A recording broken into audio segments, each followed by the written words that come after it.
Olá, varões, graça e paz. Vamos hoje à nossa 8ª aula deste 4º trimestre. Vamos orar? Senhor, nós te louvamos por essa oportunidade que temos de estar na Tua presença e aprendermos da Tua palavra. Te pedimos, Espírito Santo, que venha nos direcionar e que tudo quanto nós aprendermos, ó Pai, nesta lição, nós possamos colocar em prática para a honra e a glória do Teu nome. Em nome de Jesus. Amém. Vamos então começar a nossa 8ª aula do dia 22 de novembro de 2020. Tema desta lição: a teologia de Zofar. O justo não passa por tribulação? E neste contexto nós vamos ver que há muita semelhança nesse discurso de Zofar com Bildade, com o discurso de Bildade que nós estudamos semana passada, e com o primeiro discurso que nós estudamos de Elifaz. E nesta lição nós vamos trazer as 3 partes deste diálogo de Zofar com Jó. E a tese que este último amigo, que esse último a ter a palavra, ele defende é de que o justo não passa por tribulação. Ou seja, para ele, se houver tribulação é porque não há justiça na vida da vítima. E aí você já se identificou? Essa teologia já esteve muito presente em nosso país. A ideia de que o sofrimento e as tribulações da vida e outros dilemas humanos não são para o cristão, não é de todo nova. Por que não é nova, irmã Osana? Lembra que eu já falei com vocês nas aulas passadas sobre a teologia, uma teologia que veio crescendo, principalmente meados da década de 70 para frente, começou muito disfarçadamente, mas novos ministérios que foram surgindo, veio trazendo uma teologia de que se você é crente, se você serve a Deus, se você reconheceu Jesus como seu Salvador, você não vai mais passar por tribulação. E esse movimento veio crescendo e muita gente acredita nisso, que o fato de estar numa igreja, congregando em determinada denominação, livra ele de passar por tribulação. Que o justo não passa por tribulação. E nesta lição nós vamos entender que não é bem assim. Que essa teologia que já era defendida lá na antiguidade por Zofar tomou forma, cresceu, e nós temos que tomar cuidado com essas falas, com este engodo, na verdade. Entretanto, as Escrituras nos mostram claramente que quem está em Cristo não significa que tem ausência de problemas e provações, mas que há uma grande diferença na forma de passar por eles, uma firme convicção de que Cristo passa junto. A diferença entre quem crer que o justo passa por tribulação estando em Cristo é diferente daqueles que não têm a Cristo. Nós vamos passar e vamos vencer. Outras pessoas vão ficar frustradíssimas. Alguns vão sair, deixar de servir a Cristo, vão culpar a Cristo, a Deus, pelos males que está acontecendo. E esse cuidado que nós temos que tomar a respeito dessa teologia de Zofar, que o justo não passa por tribulação. Nosso texto áureo: e terás confiança, porque haverá esperança. Olharás em volta e repousarás seguro. Jó capítulo 11, versículo 18. A verdade prática, segundo as Escrituras, até mesmo o justo passa por tribulação. Isso é a Bíblia que diz. Vamos passar por tribulação? Vamos sim. Em alguns casos, nós seremos provados pelo próprio Senhor. Ele nos dará uma prova. E como bons alunos que nós somos, nós vamos fazer essa prova, vamos passar por essa prova. Outras, como nós já dissemos em outras aulas, é consequência das minhas escolhas. E a consequência dessas escolhas vai fazer o quê? Vai trazer um aprendizado. Eu vou ter um aprendizado diante das minhas escolhas. Nossa, isso foi horrível. Não deveria ter feito isso. Da próxima vez eu não faço mais. E Deus permite que você aprenda.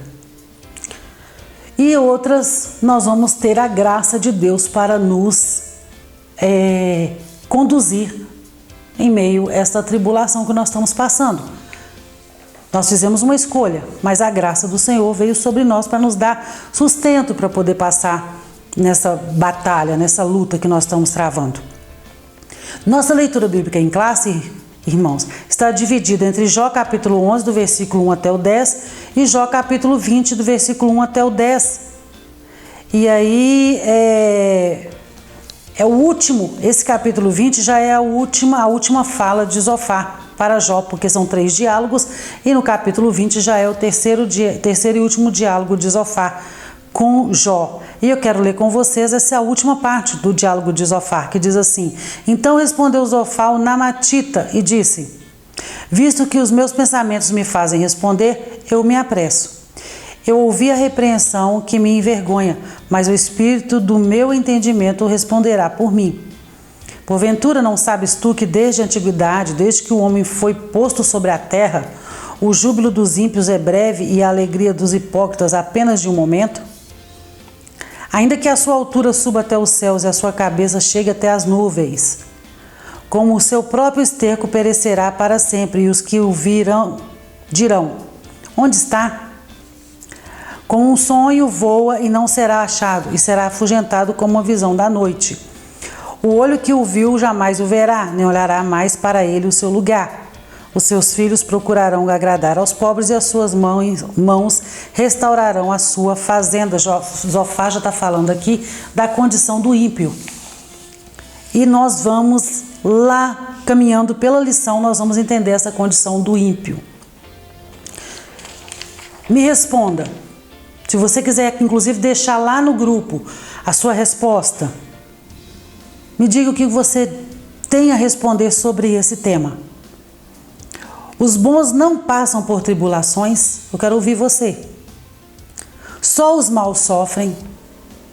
Até hoje, como que você pensava a respeito disso? Nós estamos numa aula e é importantíssimo te ouvir a respeito disso. Nós vamos entrar na introdução agora e eu quero ouvir de você. Os bons não passam por tribulações? Só os maus sofrem? Deixa lá seu comentário para mim, para eu saber como que você pensa a respeito disso. Nossa introdução diz assim: nesta lição veremos o discurso de Zofar, o último amigo de Jó, a falar na série de debates. Ele insistirá na tese de que o justo não passa por tribulação. A semelhança do que pensavam seus amigos Elifaz e Bildade. Então eles estão seguindo o mesmo rumo na conclusão daquilo que eles estão impondo a Jó. Todavia, Zofar é mais duro e impiedoso na acusação contra Jó. Ao contrário de seus amigos, ele faz 2 discursos suficientes para derramar seu ressentimento contra o patriarca. Ele o acusa de se levantar contra a sabedoria divina e aconselha Jó a voltar-se para Deus. Nós temos que tomar cuidado a respeito de quando nós olhamos a vida do outro e temos o pensamento de que está passando por isso por causa disso. Nós temos uma linha muito tênue aí entre eu dizer que sou sua amiga, estou sempre com você, enquanto você está muito bem. No dia que você está passando pelo dia mal, e todos nós temos o dia mal, eu já me acho no direito de ser sua amiga, por ser sua amiga, derramar todas as minhas insatisfações em cima de você. Como? Te acusando de ter feito alguma coisa errada. Esse é um cuidado que nós devemos ter. Porque Bildade, Elifaz e Zofar não tinha noção do que estava acontecendo na vida de Jó, muito menos que era por permissão de Deus. E eu acredito que eles eram do tipo que frequentavam a casa de Jó e tinham, inclusive, uma determinada liberdade para fazer isso. Sentaram com ele e começaram a conversar com ele. Mas os 3, no diálogo deles, são unânimes em uma acusação. E Zofar, nós vamos ver nesse texto, que ele é ainda mais agressivo em acusar Jó. Nós temos que ter cuidado. Às vezes nós nos apropriamos de uma determinada situação, até dizendo ser com o sentimento de ser muito amigo ou de ser muito amiga, e usar palavras que vão ferir ainda mais o coração de quem já está passando pela luta. Esse é um cuidado que nós temos que ter. Nosso primeiro tópico: Deus se mostra sábio quando aflige o pecador. Deus grande e sábio. Nós falamos na lição passada e na outra sobre a grandeza de Deus e como Jó vai se apropriando dessa grandeza e entendendo a misericórdia de Deus. Deus é grande, poderoso, tremendo, onipotente, onisciente e onipresente. Zofar defende que o sofrimento de Jó fazia parte de um sábio julgamento divino, pois, para ele, Deus demonstra grande sabedoria em reprimir os maus. Mas Zofar não sabia o que estava acontecendo. Ele está certo nesse conceito? Está, mas não todo certo. Porque, primeira coisa, ele não sabia o porquê do sofrimento de Jó. Ele está equivocado aí em dizer que Jó estava em pecado. Jó não estava em pecado. E ele está certo em quê, irmã Osana? Naquilo que nós já estamos falando desde as outras duas lições para trás. Que Deus não se deixa escarnecer. Tudo que o homem plantar, isso também se fará. Gálatas capítulo 6, versículo 7. Então, no que ele está certo? De que realmente Deus trata. Mas no que ele está errado? Jó não tinha pecado, então Jó não estava sofrendo porque ele tinha pecado.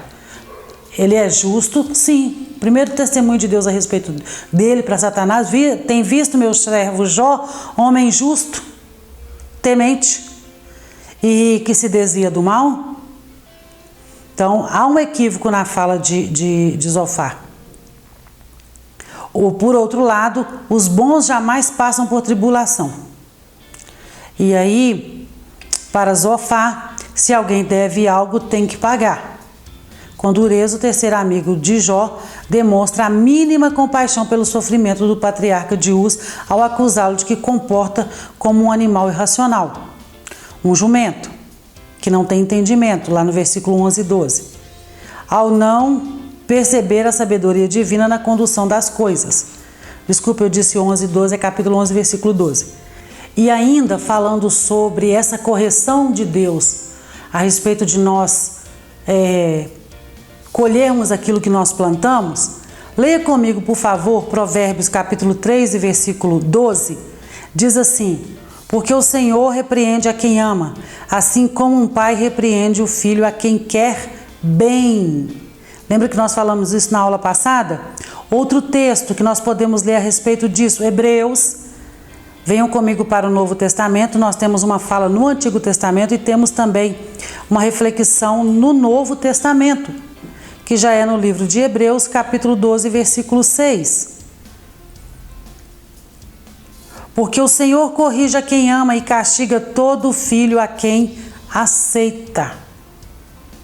Esse filho a quem o Senhor aceita, ele será corrigido. Mas, irmã Osana, todos nós somos filhos de Deus? A partir do momento que nós somos aceitos. Jesus, quando ele chama a grande comissão, e você vai ler lá em Marcos 15, ele diz: ide por todo mundo e pregai a toda criatura. O homem feito pelas mãos do Senhor, ele é uma criatura. O homem natural, ele é uma criatura, obra das mãos de Deus. Quando nós reconhecemos e aceitamos Jesus como nosso Salvador, nós já passamos a ser filhos de Deus e nós somos conhecidos então como filhos de Deus.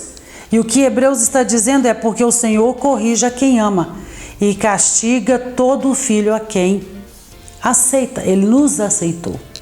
Não fomos nós que escolhemos ele, foi ele que nos escolheu e nos aceitou.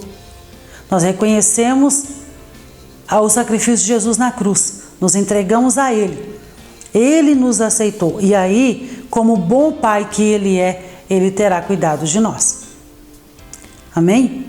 E ainda seguindo aqui no texto, quando fala da dureza e da falta de misericórdia que Zofar vem falando com Jó, Jesus, ele teve compaixão de todos aqueles com quem ele encontrou no ministério dele. Jesus, sendo Deus, veio à terra e a todos quanto se chegaram a ele, a todos quanto ele encontrou pelo caminho naqueles 3 anos de ministério, Jesus teve compaixão. Mas Zofar, ele age com Jó sem nenhuma compaixão. E nós precisamos ter muito cuidado a respeito disso. Nós precisamos ter cuidado no sentido de que nos acharmos talvez mais santos do que o outro, porque eu nunca fui em tal lugar ser assim, eu sou melhor do que o outro. E aí por isso eu posso agir com a menor falta de misericórdia com esse irmão, com essa irmã, porque eu sou melhor do que ele na questão de salvação, de vida com Deus, eu oro mais, eu jejuo mais. O fariseu também orava na praça e ele também entregava as esmolas, mas Jesus falou com ele assim: olha, você é um hipócrita, você só está bem vestidinho por fora, mas por dentro você é um hipócrita. Então, a mesma misericórdia que eu tiver com meu irmão, o Senhor vai ter comigo. Se eu não tiver misericórdia com o irmão, o Senhor não vai ter comigo. Mesmo porque tem uma passagem na Bíblia, um versículo que me fugiu agora a referência, e a palavra diz assim que não julgueis para que não sejais julgados. Por quê? Porque com a mesma medida que eu medir você, os outros, quer dizer, as outras situações, ou outro juiz virá sobre a minha vida com a mesma medida que eu medi você. Então, irmãos, vamos ter cuidado com aquilo que nós falamos e a referência que nós fazemos na vida do outro, a medida de juízo que nós lançamos sobre a vida do outro. Nós não somos juiz. Nós não somos juiz da vida de ninguém. Nós temos um advogado que é Cristo, mas nós não temos autorização em lugar nenhum para ser juiz da vida do outro. Porque com a mesma medida que eu medi a vida do meu irmão, eu também serei medido. Eu até falei isso com vocês outro dia, sobre cuidado com o dedinho que você aponta, porque seu dedinho, 3 dedinhos está apontado para você. Vamos ter mais empatia, vamos ter solidariedade. Irmã, mas eu vou apoiar o pecado? Não, não estou falando de apoiar o pecado. Mas Jesus disse assim: bem-aventurados os misericordiosos. Bem-aventurado os misericordiosos. Guarde essa palavra no seu coração. Nosso segundo subtópico diz assim: Deus não é indiferente à ação do ímpio. O terceiro amigo de Jó acreditava que ele havia se autodeclarado puro e sem culpa. Cria também que Deus não é indiferente à ação do ímpio, como Jó parecia ter sugerido.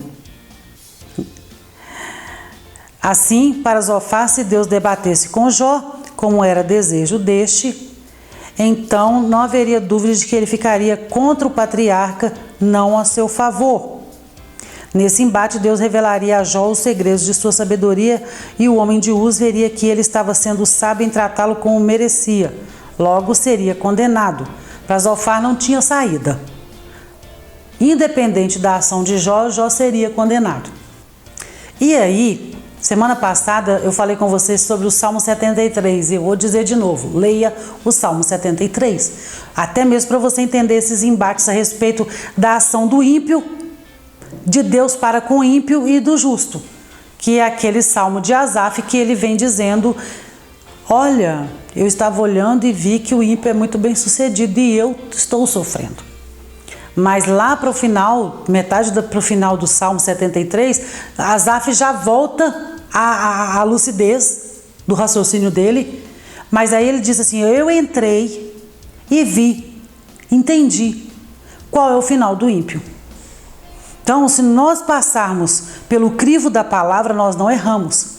Quando nós falamos assim: irmãos, estudem a palavra, leia a palavra, se envolvam com a palavra, porque na medida que você estuda a palavra de Deus, você vai criando um respaldo dentro da palavra, um princípio que há na palavra que vai gerir toda a sua vida.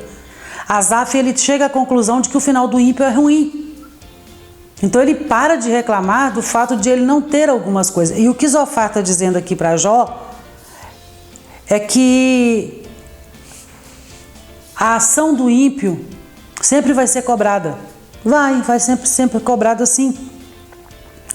E aí ele está colocando Jó na mesma estatura do ímpio. Ele não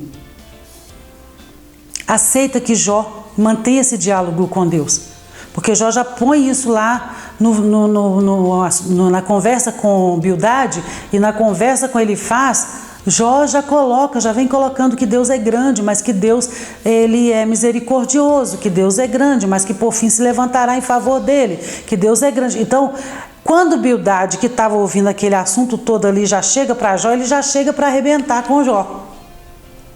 E aí ele entende que Jó está se declarando o puro e o santo. E não era isso que Jó estava fazendo. E aí ele diz que Deus, em sua sabedoria, iria sim cobrar de Jó todo o pecado que Jó tinha praticado.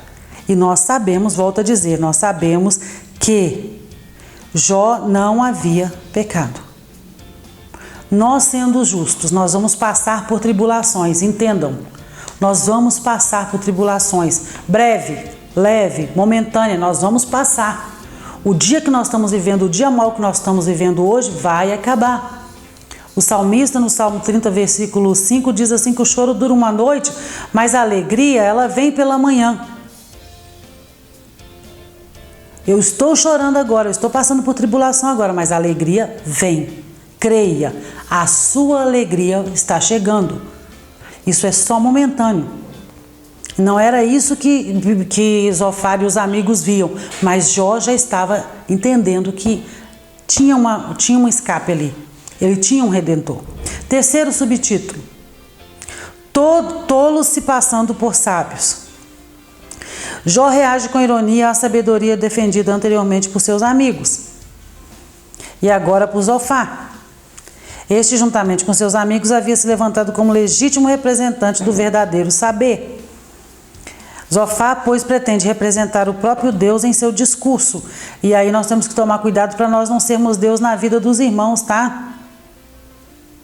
Deus está cuidando de mim e de você, mas aí eu me acho no direito de ser Deus na sua vida. Eu é que sei se você está pecando, eu é que sei se você está fazendo errado. Deus é outra coisa. Eu é que sou quem manda na sua vida. Vamos tomar cuidado com isso, irmãos. Zofar aqui, ele está se colocando, levantando como Deus, para julgar a vida de Jó, para dizer se Jó tem ou se Jó não tem pecado. Este, juntamente com seus amigos, havia se levantado como legítimo representante do verdadeiro saber. Zofar, pois, pretende representar o próprio Deus em seu discurso. Jó, no capítulo 13. Todavia, Jó está convencido de que isso não passava de charlatanismo. Vós, porém, sois inventores de mentiras, e vós todos, médicos que não valem nada. Jó 13:14. Jó 13:4, desculpe. Ele, portanto, está resoluto em deixar os amigos ir à procura de Deus. Mas eu falarei ao Todo-Poderoso e quero defender-me perante Deus. Eles eram juízes sobre a vida de Jó, mas Jó não aceitava isso. E ele disse: eu mesmo vou à procura de Deus. Eu mesmo vou falar com Deus. E nós temos que tomar muito cuidado, irmãos, com as pessoas que chegam na nossa vida e vêm falando em nome de Deus. Há muitas pessoas que impõem para vocês várias situações. Usa isso, come aquilo, jejua 10 dias, levanta e vai não sei aonde andando de joelho, para de fazer isso, não fale mais com fulano. E vão impondo na sua vida como se fossem donos da sua vida. Tudo porque em algum momento ele foi usado por Deus. Cuidado com quem vem dizendo em nome de Deus para a sua vida. Primeiro ponto, Deus não é Deus de confusão. Se chegou alguém na sua vida com acusações sobre a sua vida, a pessoa nem te conhece, mas já vem te acusando. Já vem colocando limites na sua vida que nem o próprio Deus colocou. E falando em nome de Deus, cuidado. Busque do Espírito Santo discernimento para você entender quando é Deus e quando não é Deus, porque Deus não causa confusão. O que vem de Deus não produz dores. As bênçãos, o que vem de Deus nos acrescenta bênçãos e não dores. Não traz confusão. Eu vejo muitas pessoas se perderem dentro de casa, casamentos se perdendo porque um dos dois resolveu ouvir Deus. Uma pessoa que chegou na vida dela falando em nome de Deus, e aí ela ia perdendo, e eu estou dando um exemplo prático, tá? Eu vivenciei. Uma senhora casada, uma mulher que demorou muito a vir para o Senhor, e aí, quando ela veio para o Senhor, chegou a ela uma outra mulher dizendo que era de Deus. E essa mulher começou a colocar limite na vida dela, até a vida dela com o marido. Não faz isso que Deus não agrada, não atende seu marido, vai para a igreja e passa o dia inteiro orando. E aí ela foi norteando a outra. E a outra era muito recém-nascida na fé. E ávida. Sabe quando você tem muita sede de Deus, que você para ouvir tudo sem ter discernimento do que é de Deus? E aí um dia o marido dela chegou e falou com o pastor: o senhor conversa por favor com a irmã, porque meu casamento está acabando. Porque tudo que ela fala com minha mulher é em nome de Deus, e por causa desse nome de Deus, nosso casamento está acabando, e eu quero meu casamento, pastor. E aí houve uma interferência, e essa irmã acabou afastando. A outra está casada até hoje. Então, nós temos que tomar muito cuidado com quem vem falando em nome de Deus. Jó estava com os 3 amigos acusando ele ali. E mais para frente nós vamos ver o andamento disso. No entanto, com todos os 3 acusando ele, ele poderia ceder a isso, ele escolheu e ele estava resoluto em deixar os amigos e ir procurar a Deus. Buscar a fonte certa. O patriarca estava certo de que havia uma sabedoria do alto e que seus amigos desconheciam por completo, e quando revelada, ficaria do seu lado. Eles diziam que quando fosse revelada, Deus acabaria exterminando Jó, pois Jó tinha outra convicção.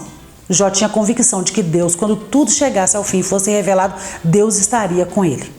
Cuidado com quem você ouve. Nem tudo que vem falando em nome de Deus é Deus mesmo. No lugar do julgamento dos homens, há uma sabedoria do alto que sonda os corações dos que são chamados pelo nome do Senhor, pois estes não vê como os homens veem. 1 Samuel capítulo 6 e versículo 7, toda uma passagem muito conhecida, não é? Todos os amigos de Jó estavam equivocados, porque eles estavam vendo a aparência de Jó, estavam vendo a penúria que Jó estava passando, eles não sabiam o que tinha dentro de Jó. Jesus, quando passou pelo fariseu, falou que ele era um sepulcro caiado, podre por dentro, bonitinho por fora, mas podre por dentro. Samuel, quando chega na casa de Jessé para ungir um novo rei, os 3 primeiros filhos de Samuel de Jessé que passa por ele fica: olha, já temos um novo rei. E Deus fala com ele assim: ô Samuel, fica tranquilo aí, porque você está vendo a aparência destes homens, eu conheço o coração, e nenhum dos 3 aí está podendo nada não, nenhum deles pode nada não. Vamos esperar, porque ainda não são estes, não é este, e não é entre estes que está o novo rei. Não se atente para a aparência, busque do Senhor o discernimento daquilo que é de Deus mesmo, viu? Não se atente para a aparência, porque Deus conhece os corações. Segundo tópico, a conversão como resposta à aflição. Purificação moral. Nos versículos 13, 20 do capítulo 11, Zofar conclui seu discurso sobre a situação de Jó. E ele não tem dúvida de que o patriarca está em pecado. Olha isso, irmão. E por isso, a única forma de ele se restabelecer é por meio de uma purificação moral. Zofar, portanto, conclama Jó arrependimento e conversão. Ele enumera 3 passos para que isso aconteça. E antes de chegarmos nesses 3 passos, eu quero ler com vocês no capítulo 28 de Provérbios, versículo 13. Há aqui um julgamento. E eu volto a dizer para você, quando nós apontamos o dedo, tem 3 apontados para nós. E nós temos que tomar cuidado com o julgamento que nós fazemos da vida do outro. Porque nós não estamos vivendo a realidade do outro. Nós não temos noção do que o outro está passando. Então, se você não pode abençoar, se você não pode ter uma palavra de fé, de esperança, de força para o outro, aguarde. Aguarde. Confie no Senhor. É claro que pecado deve ser confessado. Eu não posso ficar com um pecadinho de estimação guardando ele dentro da gaveta. E sim, Deus perdoa todos os nossos pecados. Quem se arrepende e deixa, alcança misericórdia, mas eu preciso deixar. Eu já falei sobre isso com vocês, que arrependimento é uma coisa e remorso é outra. O remorso, eu vou ficar sentido porque eu fiz, e até pela punição. Ai, meu Deus, vou ficar sem fazer isso e isso porque eu estou em disciplina na igreja. Ai, não vou mais poder cantar porque eu estou em disciplina. Fiquei envergonhada porque todo mundo soube o que aconteceu. Mas daqui a pouco está fazendo de novo. Arrependimento não. Arrependimento você vai sentir a amargura do que você fez, vai sentir a dor do que você fez, vai se envergonhar com o que você fez e não vai fazer mais. Isso é arrependimento. Cada vez que você lembrar, você vai ter nojo daquilo que você fez e não vai querer fazer mais. E aí, olha só o que a palavra nos diz a respeito disso, do pecado. Capítulo 28, versículo 3 de Provérbios. Quem encobre as suas transgressões jamais prosperará, mas o que as confessa e abandona alcançará misericórdia. Feliz é aquele que sempre teme o Senhor. Eu confesso, eu deixo, eu alcanço a misericórdia. Eu vou prosperar. Mas se eu mantiver guardando o pecado, escondendo o pecado, me cobrindo o pecado, eu não vou ter êxito, eu não vou prosperar. Então, ele não está de todo errado a respeito disso, mas no caso de Jó, Jó não tinha pecado nenhum para ser confessado. E aí, o que acontece? Ele propõe, conclama Jó arrependimento e a ser convertido, a uma nova conversão. E ele enumera 3 passos para que isso aconteça. Primeiro, Jó deveria ter uma conduta correta, no versículo 13. Todos nós, quando vimos para Cristo, nós mudamos a nossa conduta. Paulo escreveu: se nós estamos em Cristo, nova criatura, nós somos nova criatura. O velho homem ficou para trás e tudo se fez novo. Então eu deixo as práticas que eu fazia antes de vir para Cristo. Eu vou ter essa nova conduta. Nós já vamos agir diferente. Tiago escreve assim que a fé sem obras é morta. Mas eu preciso de obras para me salvar? Não. Mas a fé que há em mim vai me fazer mudar de tal maneira que eu automaticamente produzirei boas obras. Porque se eu sou do bem, eu vou produzir o bem. Se eu sou uma nova criatura em Cristo, eu não vou ter mais as mesmas atitudes. Então, conduta correta. Oração. Ter uma vida de oração. Um diálogo com Deus, eu tenho sempre dito isso. Nós precisamos ter um diálogo com Deus para ter intimidade com o Senhor. No versículo 13.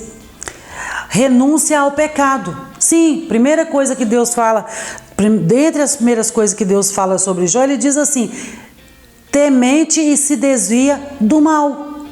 Ele foge do mal. Ele renuncia a todo o pecado. Tudo aquilo que vai afastar de Deus, e a Bíblia diz em Isaías que só há uma coisa que faz separação entre o homem e Deus, e é o pecado. Para eu estar mais perto de Deus, eu preciso renunciar ao pecado. Corretíssimo, não tem nada de errado nisso. Ele estava correto nisso.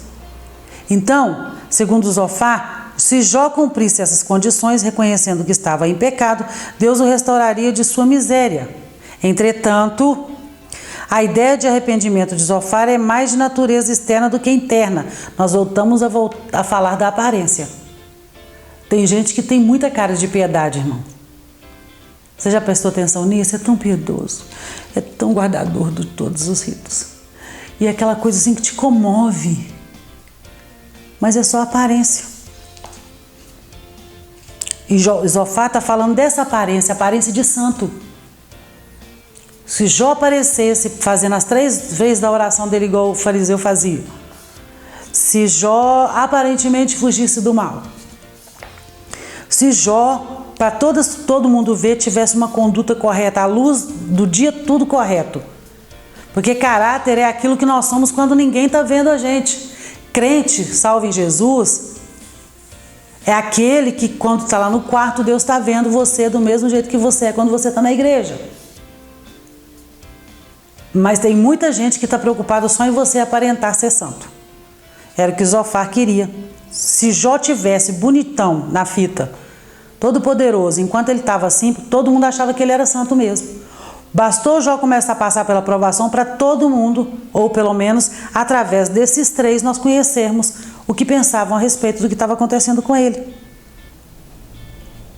Deus o restauraria de sua miséria.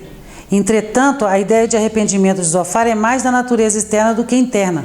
O que está em vista é uma teologia do moralismo salvífico, em vez da graça divina, que nós já falamos sobre isso.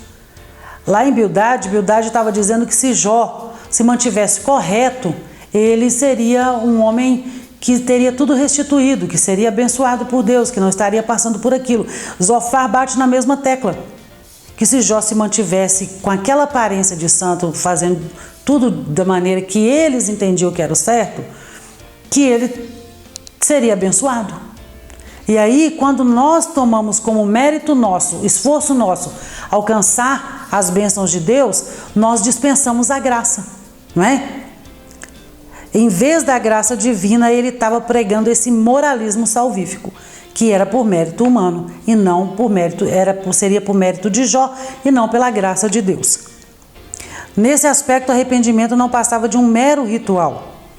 Na teologia de Zofar, a simples prática desses ritos traziam consigo o poder de conferir o favor divino. Bastava ele se esforçar. Na verdade, isso era o que se conhece hoje como legalismo religioso, que eu já falei a respeito nesse tópico. É o fato de você achar que, por mérito seu, por esforço seu, você vai alcançar tudo de Deus. Se eu vestir a roupa certinha, se eu chegar no culto às 19 horas e glorificar e levantar as mãos e tá tudo ok, se eu passar pelos irmãos desse paz do Senhor, tá tudo ok. Isso é mérito humano, porque Deus conhece o seu coração. E nós somos salvos pela graça, mediante a fé, e isso não vem de vós, é dom de Deus. Segundo subtópico, é possível negociar com Deus? Estudiosos destacam que Zofar tenta induzir Jó a negociar com Deus a fim de se ver livre de suas dificuldades.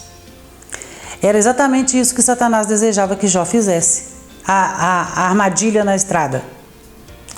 O diabo, que quer dizer acusador, acusou Jó de ter uma fé interesseira. Lembra lá? Quando ele fala com Deus, olha só, Deus, Jó só é assim porque ele tem bens. Jó só é assim porque a carne dele ainda está boa, pele por pele. Não é assim que o diabo fala com Deus lá no início, capítulo 1? Então, nesta armadilha que Satanás preparou lá atrás, se Jó desse ouvido aos amigos dele aqui agora, ele cairia naquilo que Satanás disse, ele só te serve por interesse. E Jó não tinha essa fé interesseira que Satanás tinha apregoado, mas ele estava ali no limite, impulsionado pelos seus amigos a fazer isso, que eles queriam que ele negociasse com Deus. Se Jó tivesse seguido o conselho de Zofar, teria feito exatamente o que o inimigo queria. O que Jó fez? Qual foi a atitude de Jó? Jó prostrou-se sobre a terra e o adorou. Ao invés de fazer o que Satanás queria, Jó se prostra diante do Senhor e o adora.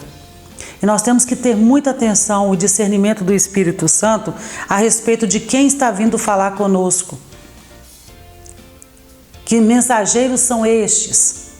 Em Neemias capítulo 6, versículo 12, nós temos um exemplo muito firme, exato, sobre saber quem está vindo falar com você, mesmo que seja em nome de Deus, mesmo que seja aparência de bondade. Neemias recebe uma visita, e aí, olha só, então percebi que não era Deus, quem o tinha enviado, mas que ele falou tal profecia contra mim porque Tobias e Sanbalate o haviam subornado. Para isto subornaram para que me amedrontar e para que fazendo isso eu viesse a pecar, para que pudessem atacar a minha reputação e me afrontar.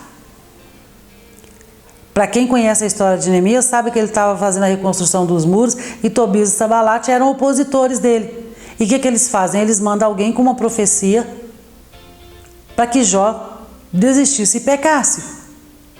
Mas Neemias teve o discernimento e entendeu que aquilo não vinha da parte de Deus.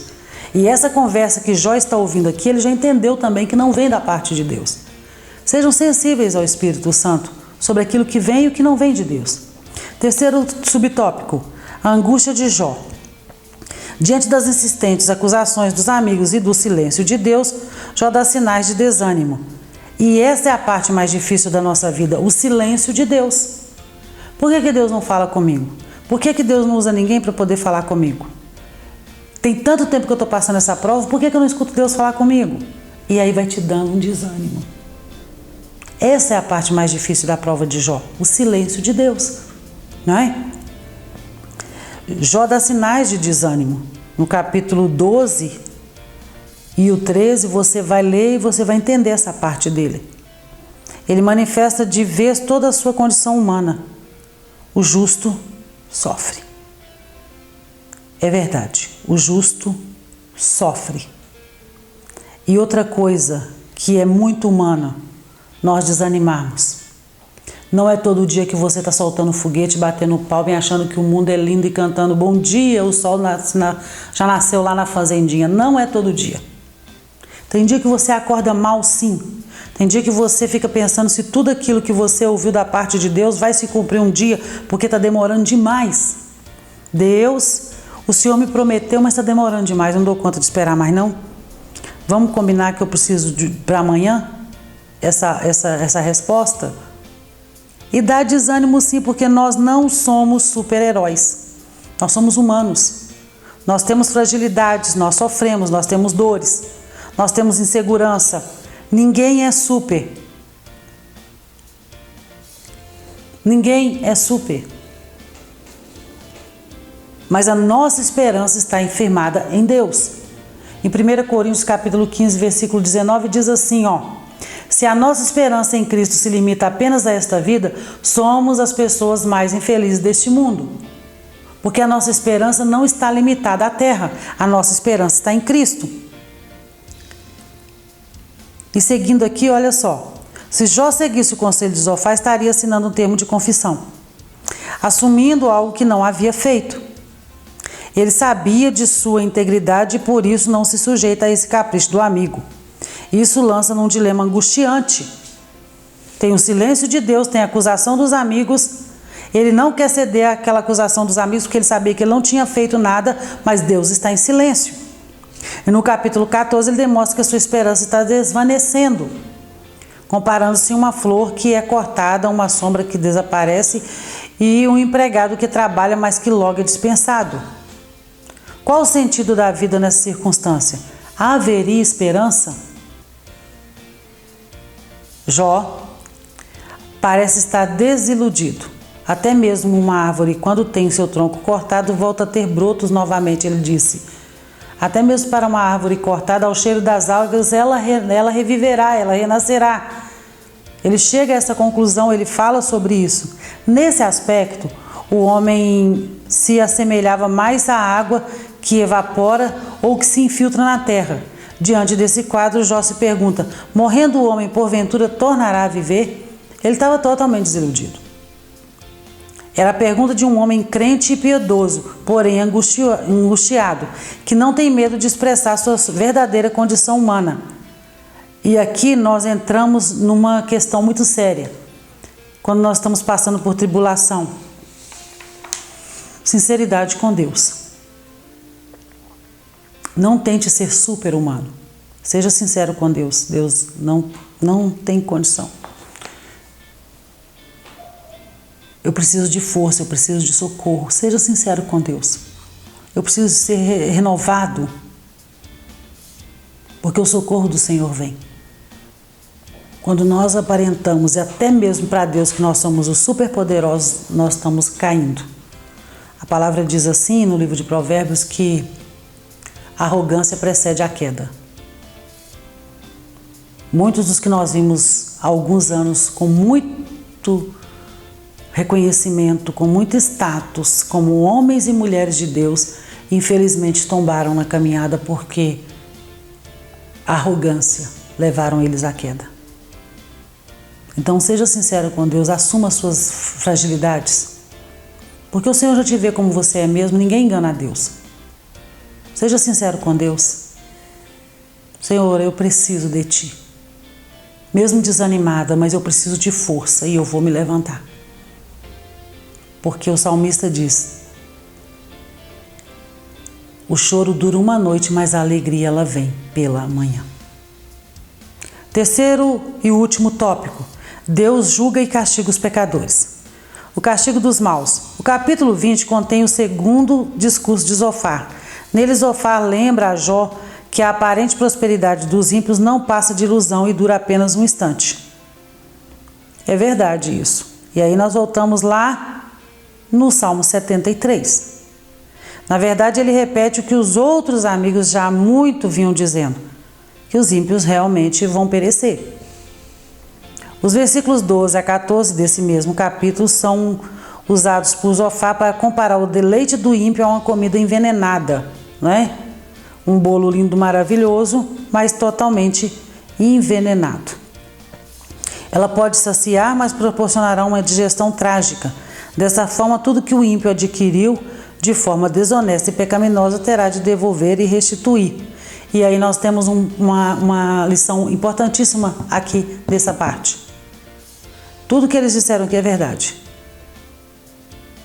E todo o bem que nós vamos receber de Deus não termina aqui na terra. E todo o mal que vamos receber, que há que se prestar conta, não termina nesta vida. Como que você pode dizer isso, irmã Osana? Lázaro e o rico. Jesus traz a história do Lázaro e do rico e ele diz o seguinte: olha, quando ele chega lá, Abraão vai conversar com o seio de Abraão, e aí ele está conversando, o justo, o Lázaro, que era o justo, ele está desfrutando de bonança. E o rico está de lá pedindo pelo menos para molhar o dedo na água e passar na boca dele. Mas o que é que o ímpio fez nessa vida aqui? Viveu regaladamente. Viveu prazerosamente, desfrutando de tudo que ele podia desfrutar, fazendo tudo o que ele queria, não pensou em Deus, não pensou na prestação de conta. E todo o bem que nós vamos receber aqui, nós recebemos, mas ainda há mais, há galardão a ser recebido. E aonde nós vamos encontrar com tudo isso? No juízo final. A palavra diz assim que ao homem está ordenado uma vez, vindo depois disso o quê? O juízo. Morreu, morreu. Agora vai seguir o juízo, até o dia que nós vamos esperar o dia do juízo final. Onde todas as coisas terão os galardões. Ah, você vai receber a pedra branca, o nome escrito na coroa, as pedrinhas do galardão lá, tudo isso para os bens, para o bom. E os ímpios, irmã Osana? Os ímpios vão receber de presente a vida eterna no lugar que a Bíblia diz que o fogo não para de queimar e o bicho não para de morder. Preste atenção nisso. Onde você quer passar a sua eternidade? Onde você quer passar a sua eternidade? Então, quando Asaf diz, então eu vi o fim deles e entendi tudo, é porque ele deparou com essa cena. Você pode até ser simples demais, você pode até não ter todos os bens da terra, você pode levar uma vida com muita dificuldade, mas se você teme ao Senhor e aguarda o dia do Senhor, cumprindo aquilo que o Senhor quer para a sua vida, você ainda será galardoado na eternidade. Agora imagina você viver todas as situações difíceis que você vive aqui na terra e ainda na eternidade e ficar no lugar onde o fogo não para de te queimar e o bicho não vai parar de te morder. Porque vem o juízo. Quando ele está falando que, quando eles falam a respeito do ímpio aqui, e que terá que devolver e restituir, essa pena não é só aqui na terra. Tem a eternidade para selar isso. E muita gente está esquecendo disso, que nós temos uma eternidade que nós vamos ter que prestar conta. Não é simples assim. Tem gente, inclusive, dentro da igreja acreditando que pode até voltar numa outra vida para expurgar pecado. Não vai voltar, não. Tem que te contar que não vai.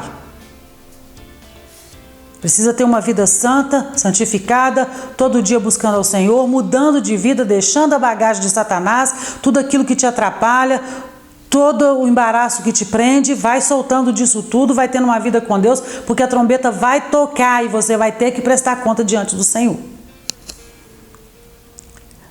Segundo subtópico, Jó diante de um paradoxo.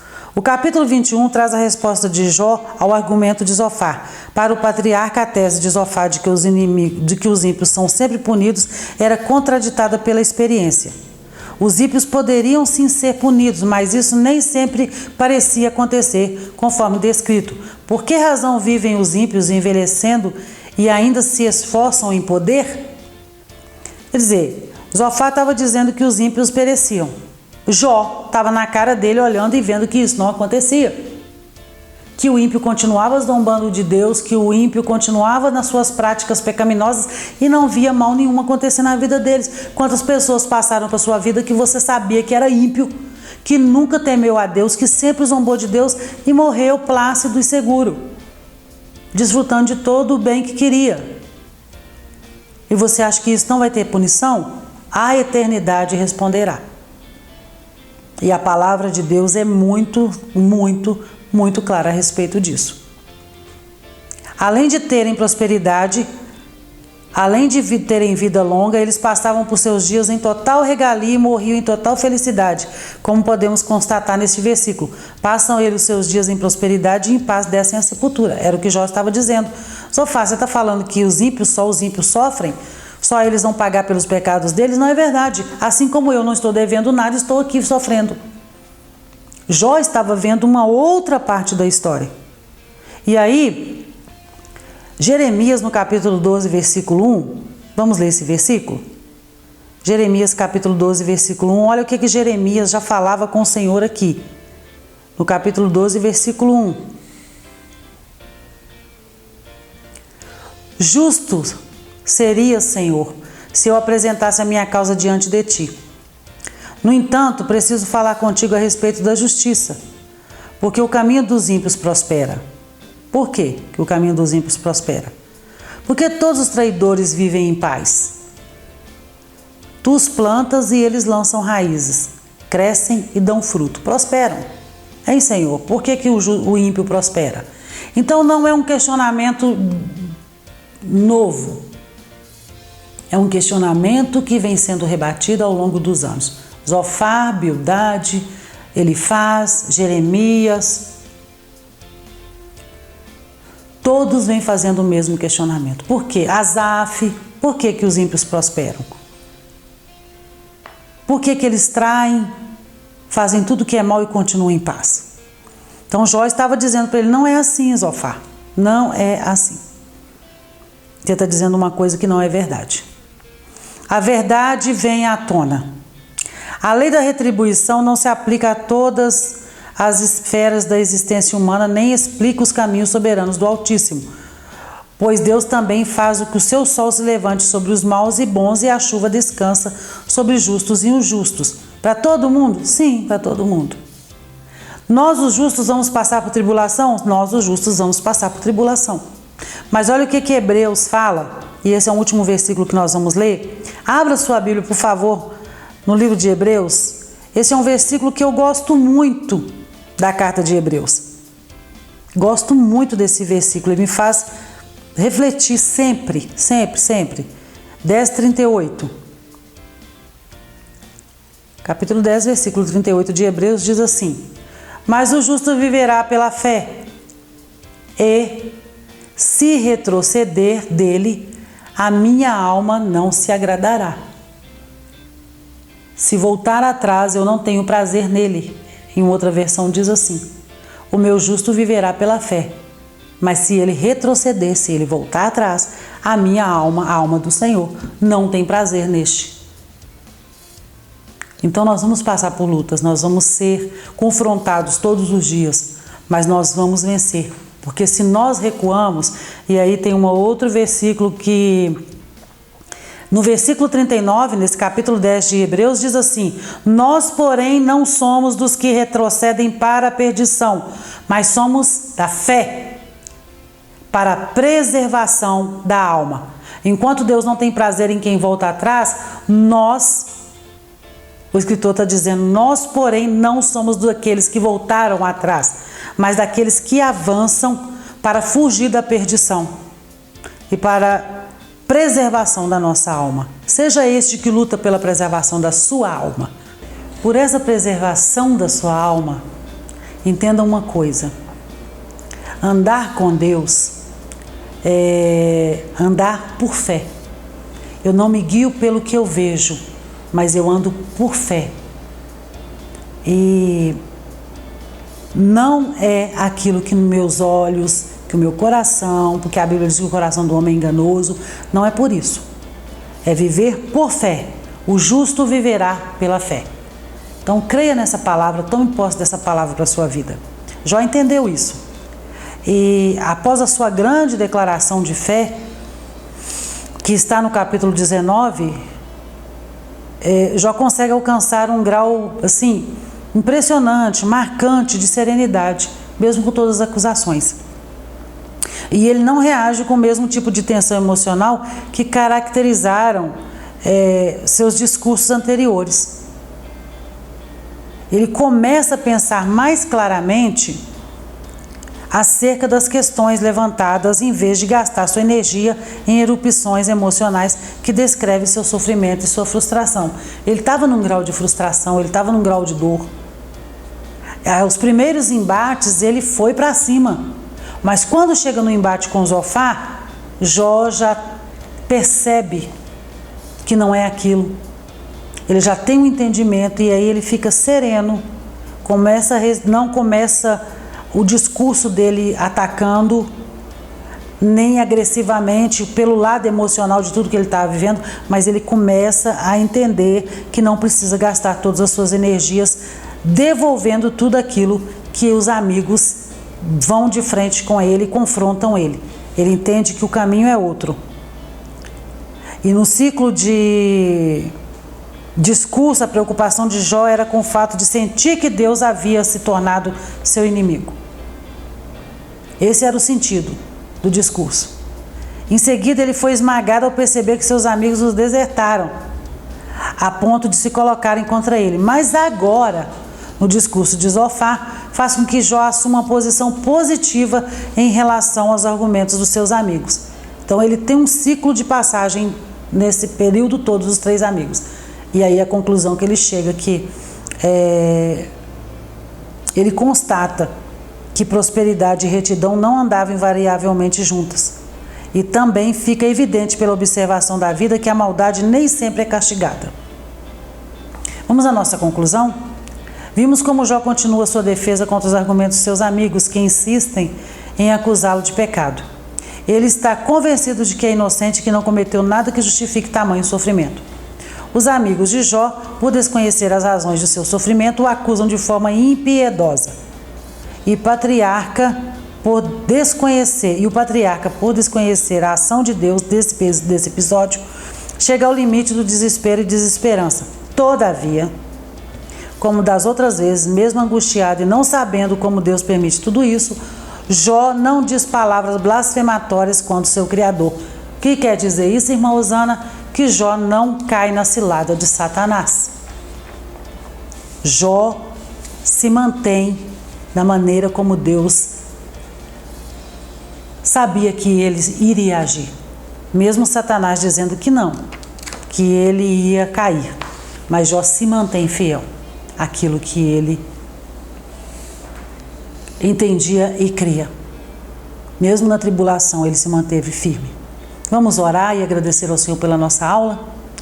Senhor, nós te louvamos e te agradecemos por tudo, e que tudo aquilo que nós aprendemos, Senhor, nós possamos deixar entrar em nosso coração a Tua palavra, nos mantermos firmes, ó Pai, em meio à tempestade, sabendo que há um Deus que cuida de nós e que sempre estará nos cercando com seus braços de amor. Em nome de Jesus, nós te agradecemos, Pai. Amém.